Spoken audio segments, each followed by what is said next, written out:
आता आपण शिवपूर्वकालीन भारत ह्याचा अभ्यास पुढील विभागात करत आहोत. चला, आतापर्यंत आपण पाहिलं की सुलतानशाहीचा कसा शेवट झाला.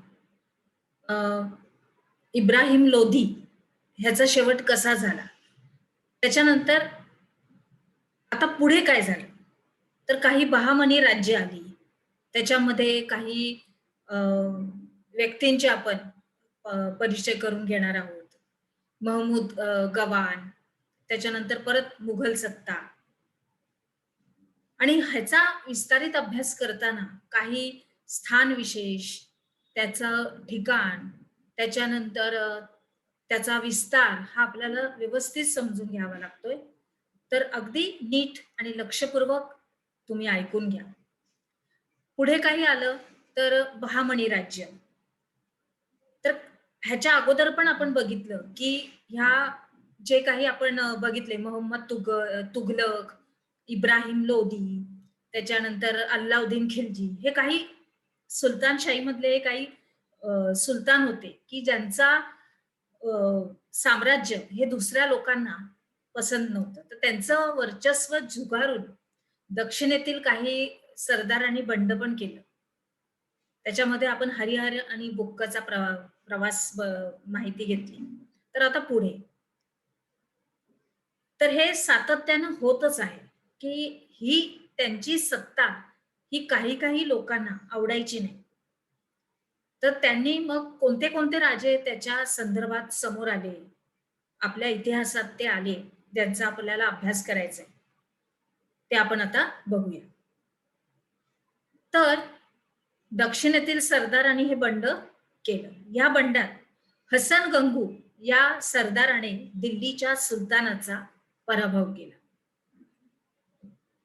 आता बंड झालं म्हणजे एक राजा दुसऱ्या राजाच्या विरुद्ध होतो. बरोबर आहे? तर राजाऐवजी हा सरदार आहे. ज्या सरदाराने हे संपूर्णपणे मोहम्मद तुगलाचं वर्चस्व झुगारून दिलं आणि त्यांनी बंड करून त्या सुलतानाचा पराभव केला. इसवी सन 1347 मध्ये नवीन राज्य उदयास आलं. त्यास बहामनी राज्य असं म्हणतात. बरोबर आहे? आलं लक्षात? तर आता पुढे. तर हा हसन गंगू जो होता, हा बहामनी राज्याचा पहिला सुलतान झाला. त्याच्यानंतर त्याने कर्नाटक राज्यामध्ये गुलबर्गा येथे स्थान विस्तार. कर्नाटक राज्यातील गुलबर्गा येथे आपली राजधानी स्थापन केली. पुढे जाऊया. आता आपल्याला पुढील एक व्यक्तिचरित्र आहे महमूद गावान. तर कोण होता? तर हा बहमनी राज्याचा प्रमुख वजीर आणि उत्तम असा प्रशासक होता. त्याला राजनीतीची सर्व काही माहिती होती. राज्यकारभाराचे संपूर्ण डावपेच त्याला माहीत होते. त्याच्यामुळंच तो तिथला वजीर असा झाला. त्यानं बहामनी राज्यास संपूर्णपणे आर्थिक सामर्थ्य प्राप्त करून दिलं. तर कसं करून दिलं बघूया आपण. त्यांनी त्याच्या सैनिकांना जहांगीरीच्या ऐवजी म्हणजे काही बक्षिसं द्यायचे, जे सैनिक चांगली कामगिरी करायचे. त्यांना काही बक्षिसं या स्वरूपामध्ये काही जहांगीरी दिली जायची, काही प्रांत दिला जायचा, थोडीशी सत्ता दिली जायची. तर त्याच्याऐवजी त्यांनी काय केलं, तर रोख पगार देण्यास सुरुवात केली.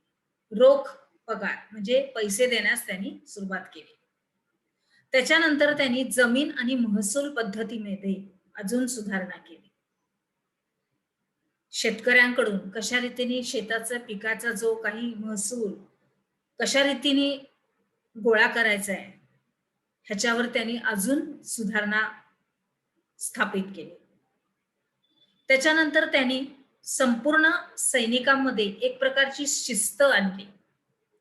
शिस्तबद्धतेने सर्व सैनिक आपलं काम करीत असत. ह्याच्यासाठी काही नियम त्यांनी दिले. त्याच्याप्रमाणेच त्यांनी चालायचं. अशा रीतीने पुढे बिदर येथे अरबी आणि फारसी वैद्यांच्या अभ्यासासाठी त्याने मदरसा स्थापन केले. म्हणजे त्यांनी ह्या समाजामध्ये सुधारणा पण केल्या, शिस्त आणली आणि उत्तम असा कारभार केला. असा होता हा महमूद गावान. आपल्या ह्या अभ्यासक्रमात त्याचा उल्लेख आहे. पुढे जाऊया. आता महमूद गावांनंतर बहमनी सरदारांमध्ये गटबाजी निर्माण झाली. विद्यार्थी मित्रांनो, जर आपल्याला योग्य नेता नसेल तर साहजिकच त्याच्यामध्ये असंतोष निर्माण होतो, एकमेकाबद्दल हेवा दावे निर्माण होतात, संघर्ष निर्माण होतो आणि अर्थात इथे झालेली आहे ती गटबाजी. तर त्याच्यानंतर या गटबाजीमुळं विजयनगर आणि बहमनी यांच्यामध्ये बहमनीवर याचा जास्त परिणाम झालेला आहे, आपल्याला दिसतच आहे. आणि बहमनी राज्याचं विघटन झालं. बघा, बहमनी राज्य इतकं मोठं होतं, त्याचा विस्तार एवढा मोठा होता की त्याचं संपूर्णपणे तुकडे झाले. आणि त्याच्यातूनच काय काय निर्माण झालं ते बघा आता. वराडची इमादशाही, हे लक्षात घ्या. मी वाचून दाखवते आणि लक्षात घ्या की कशा रीतीने विघटनामध्ये कसे तुकडे पडलेले आहेत. वराडची इमादशाही, बिदरची बरीदशाही, विजापूरची आदिलशाही, अहमदनगरची निजामशाही, गोवळकोंड्याची कुतुबशाही, अशी 5 छकलं झाली त्याची. म्हणजे किती मोठा विस्तार असेल त्या बहमनी राज्याचा, तुम्ही विचार करू शकता. बरोबर आहे. पुढे पुढे जाऊनच हे निजामशहा, आदिलशहा ह्यांचे राज्य किती मोठे आणि प्रबळ होते आपल्या इतिहासात. तर आता ते ह्या बहमनी राज्याचा एक छोटासा भाग होते की त्याची ही शक्ल झालेली आहे इतकी. त्याच्यानंतर मुघल सत्ताचं आगमन आपल्या देशात झालेलं आहे. त्याच्यामध्ये इसवी सन 1526 मध्ये दिल्ली येथील सुलतानशाही संपुष्टात आलेली होती. आपण बघितलंच होतं इब्राहिम लोधी बाबरा बरोबर युद्ध. तर त्याच्यामध्ये तुम्ही बघितलंच होतं की बाबराने इब्राहिम लोधीचा पराभव केला आणि अशा रीतीने सुलतानशाहीचा शेवट झालेला आहे. तर आता ती सुलतानशाही निघूनच गेली आणि मुघल सत्तेची स्थापना झाली. तर आता आपल्या इतिहासामध्ये आपण जाऊया मुघल सत्तेमध्ये. चला, तर आता आपण ह्याच्या अगोदरच्या विभागामध्ये थोडीशी बाबराबद्दल थोडासा एक उल्लेख झाला होता की बाबरनी इब्राहिम लोधीवर आक्रमण केलं होतं, बरोबर, भारतात आला होता तो.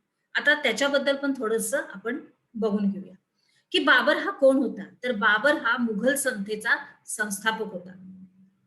तो कुठून आलेला, तर तो मध्य आशियातील सध्याच्या उझबेकिस्तान मध्ये असलेली फरगाना या देशाचा तो राजा होता.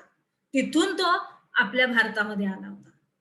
कारण त्याला मी अगोदर पण तुम्हाला सांगितलं की त्याला भारताबद्दल अतिशय आकर्षण होतं की इतकी संपत्ती इतकी आहे, हा भारत इतका संपन्न आहे, म्हणून त्यांनी भारतावर स्वारी करायचं ठरवलं होतं. आणि त्याप्रमाणेच त्यांनी दिल्लीमध्ये, त्यावेळेस इब्राहिम लोधी हा सुलतान होता. हा आपण थोडासा विभाग अगोदर तर पूर्णपणे बघितलाच होता, परंतु आता बाबरच्या पूर्ण माहितीमध्ये आता हा परत आपल्याला विभाग आलेला आहे.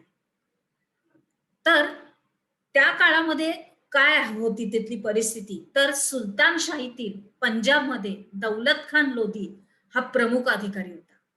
त्यावेळची जी घटना झाली होती ती आता विस्तारित करून आपल्या इतिहासात आहे, आपल्या अभ्यासक्रमात. तर इब्राहिम लोधी आणि दौलत खान यांच्यामध्ये संघर्ष निर्माण झाला होता.